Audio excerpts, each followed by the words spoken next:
Hey, I'd like to welcome you to another episode of Mission Matters. My name is Adam Torres, and if you'd like to apply to be a guest on the show, just head on over to missionmatters.com and click on Be Our Guest to Apply. All right, so today I have Rosemary Bova on the line, who is an upcoming author in one of our Mission Matters books, our Business Leader series, and she's also the president of Bova Enterprises. Rosemary, I'm so thrilled to finally get you on the show. Thank you for showing. Well, thank you for having me. I'm delighted to be here. I'll let the audience know in advance. We're going to talk a little bit about the book today, but we're not going to give all the secret sauce and all the writing that Rosemary is going to bring to it, because we still do sell books. We want you to buy them when they come out. But I will say this. We will be bringing Rosemary back on the show for a follow-up interview where we will do a deep dive. But for today, the goal is we're going to get to know Rosemary and Bova Enterprises as well, of course. So we'll start this interview the way that we start them all, with our Mission Matters Minute.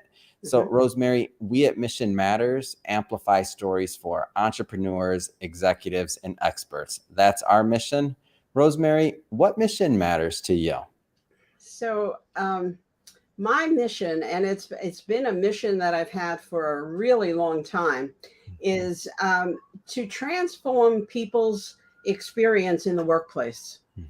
We spend like a third of our time sleeping. At least we used to. I don't think people are sleeping that long anymore.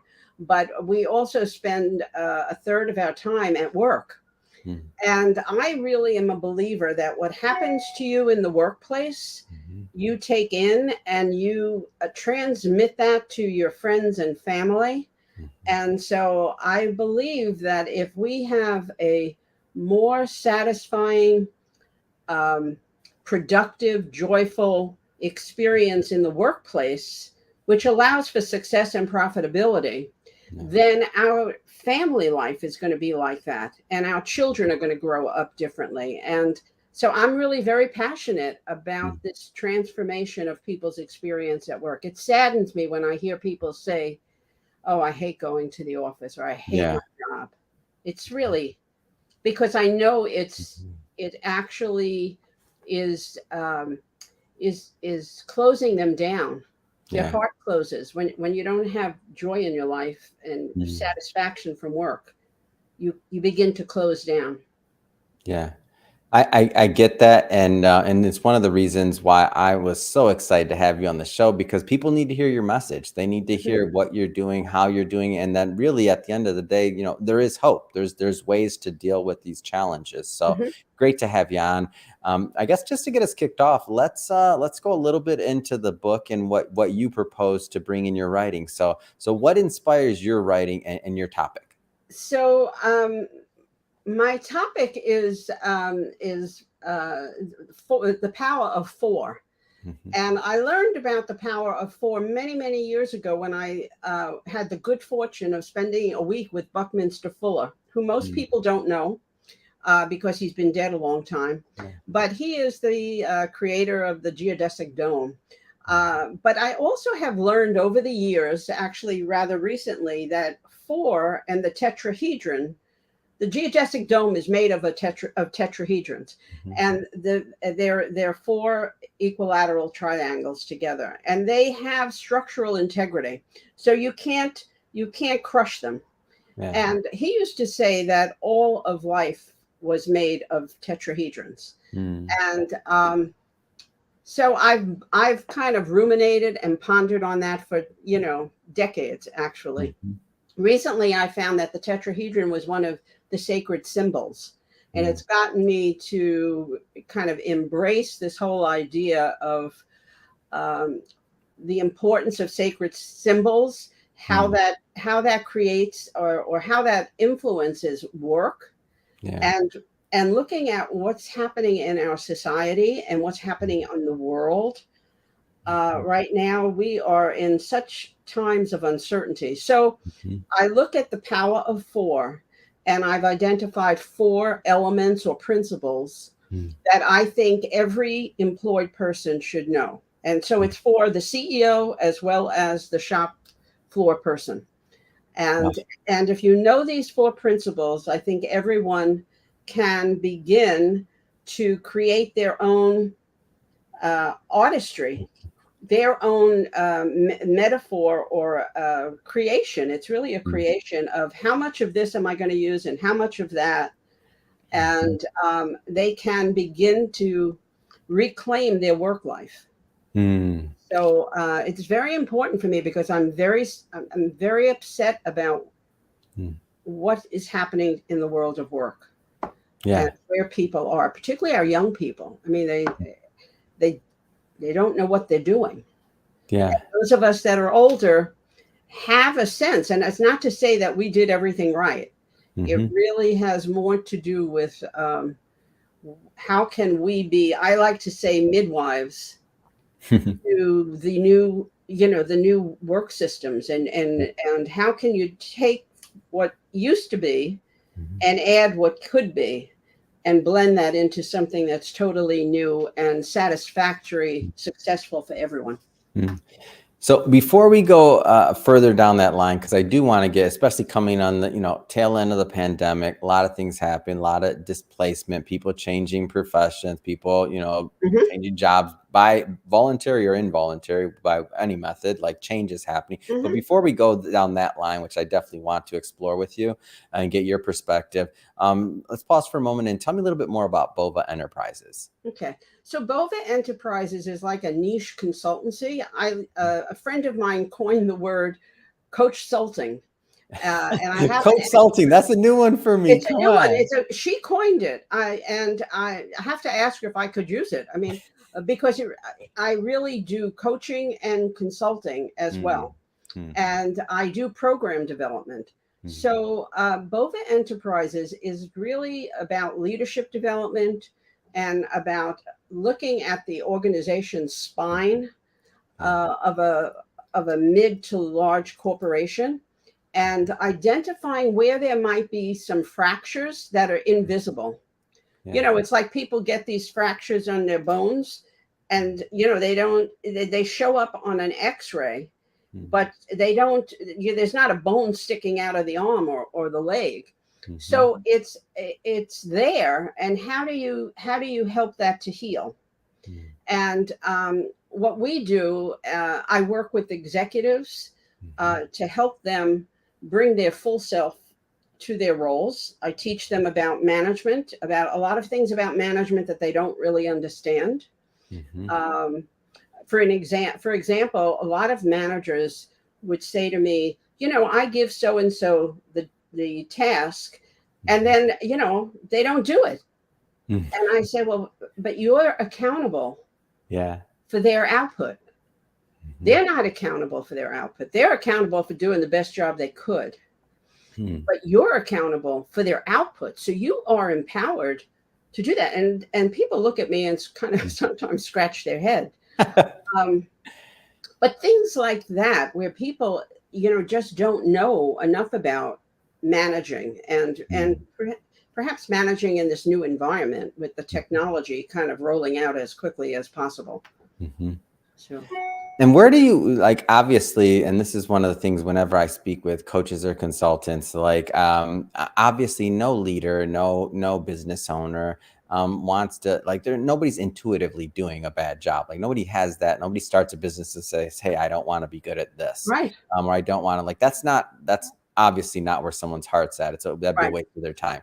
But I'm interested to hear your perspective, and I know it's going to vary obviously from co-founder to whatever their background was, size of company. But what are some of the common themes when you start working with a client? I know some of the common themes that kind of come up over and over again. And the reason I asked you this question, by the way, is because I know there's some people that are watching this that might have some of these challenges, and I want them to know that they're not alone. Yeah, well, I think that more people have these challenges than not.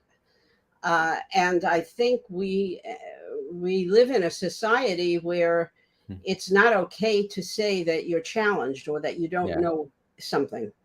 And it's why when I work with executives, oftentimes they are long-term assignments, because I can work with somebody for years, actually, because I'm helping them grow through their different roles. Well, They've you're got consulting, so you can't like be a basketball player with one session, right? Or whatever analogy you want to make, right? Like it takes time, right? well, it takes time. I mean, you can do. I mean, I offer sometimes strategic sessions. They're like half-day sessions, and it's just for a matter of a person who wants some outside thinking. I happen to be gifted with a mind that puts things together that people don't normally put together. Yeah. And I'm trained as a social work clinician, so I build trust with people, and I think that's unusual in the workplace. The building of trust. In fact, one of the things I believe in is that the manager relationship with a worker is one of the most satisfying relationships a person can have in their lifetime. Yeah. If you have a good manager and people that really want to be employed, people will do anything for you. But they just feel vibrant and alive and valued and appreciated, and the manager is getting what they need. So it becomes a very it's a thriving environment to be in. So I don't know if that answered your question exactly. Well, you did, but I want to go further. So what are Okay. some of these common challenges that you find when you're looking under rocks? Like you're like, oh, saw that one coming. And like, because I know you're intuitive, by the way, and everybody's going to be different, but you answered it, but I want to go further. So like, what are those common things? Well, oftentimes people think that it's behavior that is affecting the performance of say a work unit. And in actuality, what I have learned is that it's not behavior so much. It is really the structure, the infrastructure of how that unit, that business unit, is designed. So that if people don't have the authority to do something, or don't are not accountable for something, it causes people to make side arrangements. You know, it's like, okay, I'll go over to Joe because Joe knows that if I help him out, he'll help me out. He can count on me. So you have this, years ago, it used to be called a social system. It's not called that anymore. I don't know if there's really a label for it anymore. But you have this way of working that has nothing to do with what the organization design is. And truthfully, the org charts that come in a company really just show compensation. They really don't show what the work in the roles are and who needs to report to whom or account to whom for what. So one of the things that I do is I will go in and do a demonstration project, going in an organization down two functional areas, say marketing and engineering. And, you know, I will show them how that work lays out. And I use a grid. I mean, I'm in a lot of my work is informed by a body of knowledge called requisite organization. So I use that knowledge to then uncover what's going on. It's interesting because I heard yesterday, I'm based in New York City, and I heard that there is a new law coming into effect that companies have to report the salary range that is associated with the role. Oh, that's interesting. It's very interesting, and I think that's only in New York City. I'm not sure if it's a New York State law, but when you do these analyses, you can find out all kinds of twists and turns and lopsided who's getting paid 3 times as much as the other person. Yeah. And the other person is doing much more work, a bigger job. It's really quite fascinating. So I think we're moving in the right direction. I think there's a lot of opportunity for people to really learn and to thrive and to appreciate how important working is. So leadership versus management. Yes. But tell us your opinion on that, leadership versus management. So management is a role in an organization, and leadership, I believe, has to do with characteristics. It might be something like personality. I know there is some literature that says, you know, to be a leader, you have to induce trust in people. Well, in order for people to get their work done properly, they need to know what's required of them. And so that gets involved with tasking, which will be discussed in the chapter that I wrote. Yeah. But management is really about overseeing the flow of work in any company, whereas leadership is kind of, it's not anchored to anything. It's kind of, you know, I mean, I could be a leader, you could be a leader. I mean, everybody can be a leader. I mean, we can have a song about this. But that sounds like a song. I'm a leader, you're a leader. Who's leading there is a song. I don't know where it came from, but I'm in. But it doesn't get the work done. Yeah. And I want to say in the last 20, 30 years, there has been a de-emphasis of management, so that when I would go into work systems to work, and I would say to people, you know, well, how are you managing? And they said, well, I'm not a manager, I'm a leader. And I said, well, what is that? And they really couldn't verbalize it. And most people really just want to know what you want them to do. Yeah. And they want to be able to do it as best they know how to do. And they want you to help them do it better. Do you know what I mean? They want you, they're assuming that since you're the manager, you know more. Like people want to do good work. Like people want to do good work. Yeah. I have been in this business for many, many years. I have never come across someone ever who said, you know, I don't give a shit about, excuse me. I don't give, you know. You're in New York. It's okay, Rosemary. Okay. You know, it's kind of like, you know, it's like people want to do a good job. They want to be valued. They want to be appreciated. It's when you keep treating them poorly. Yeah. That they begin to close down, and then they say, you know, I just keep my blinders on. I go into work and I just keep my blinders on. And it's unfortunate. It's really unfortunate, because work can inspire the individual, but it can also energize the company. We could have so much more. Yeah. If we were able to build cultures that were vibrant and allowed for thriving of the individual as well as the company. It's not an either or, it's a both and. That sounds like such a much more a pleasant experience than where maybe some people are at, right? Like there's a way to there's the end of the road there. That is achievable, right? Absolutely. I think it's very achievable. And I think, I mean, listen, you need to know what you're doing. Yeah. But I do. That helps.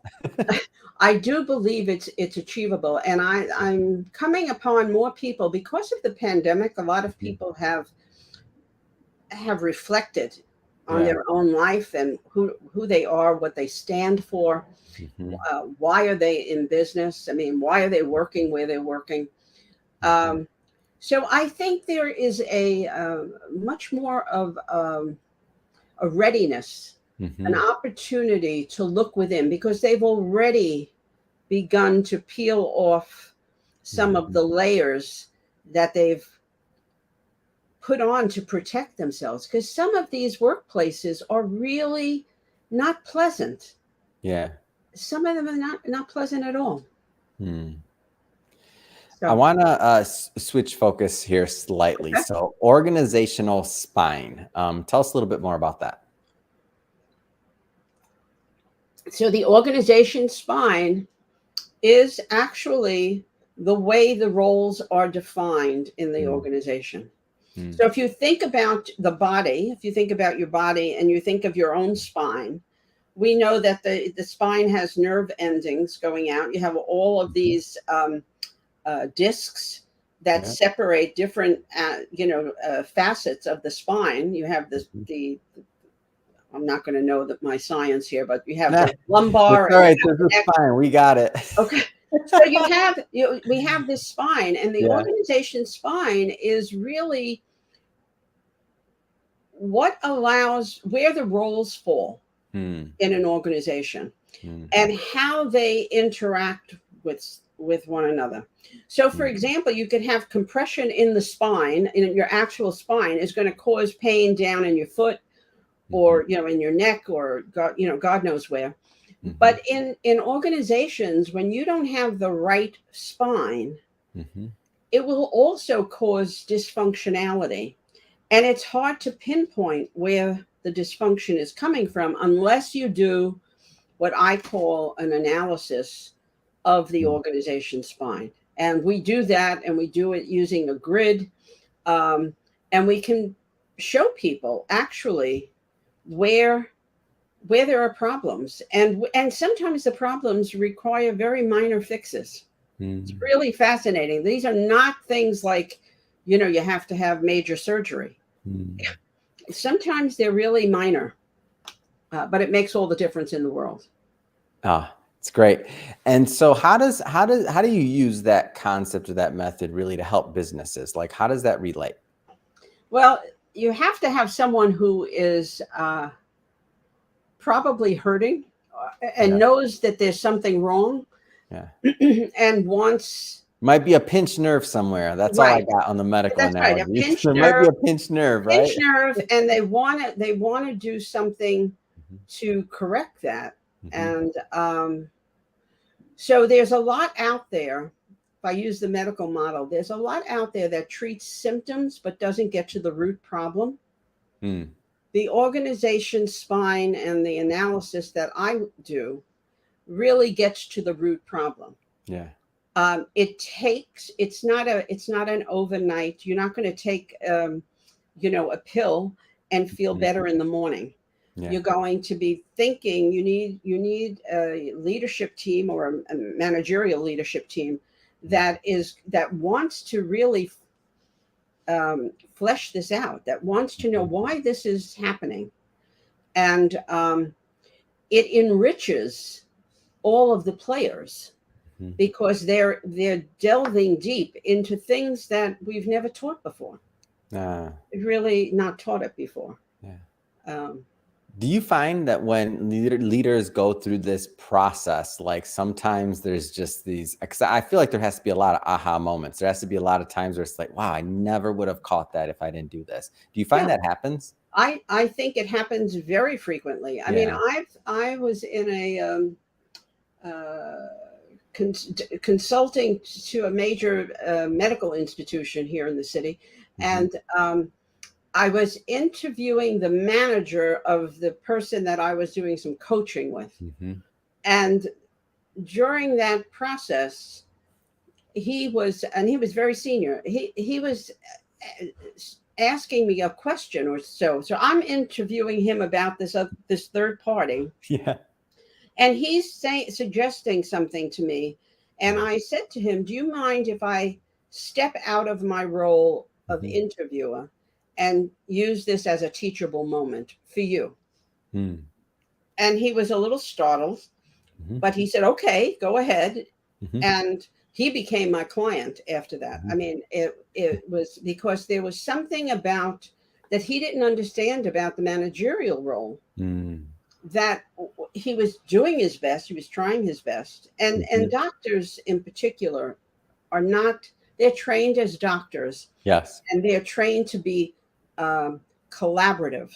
They're not trained to be to have authority over another doctor. And so trying to teach them about management is totally different, because they have to move from their doctor role into their managerial role, and that requires holding people accountable and you being accountable for the outputs the others are producing.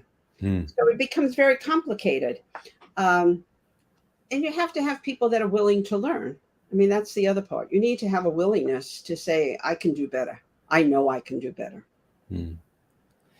Well, I never thought about that dynamic. That is interesting, how doctors are trained, and that like doctors are not necessarily They know nothing. Yeah, They know yeah. nothing about That's interesting. nothing about management. And a lot of academic institutions have specialized programs for them.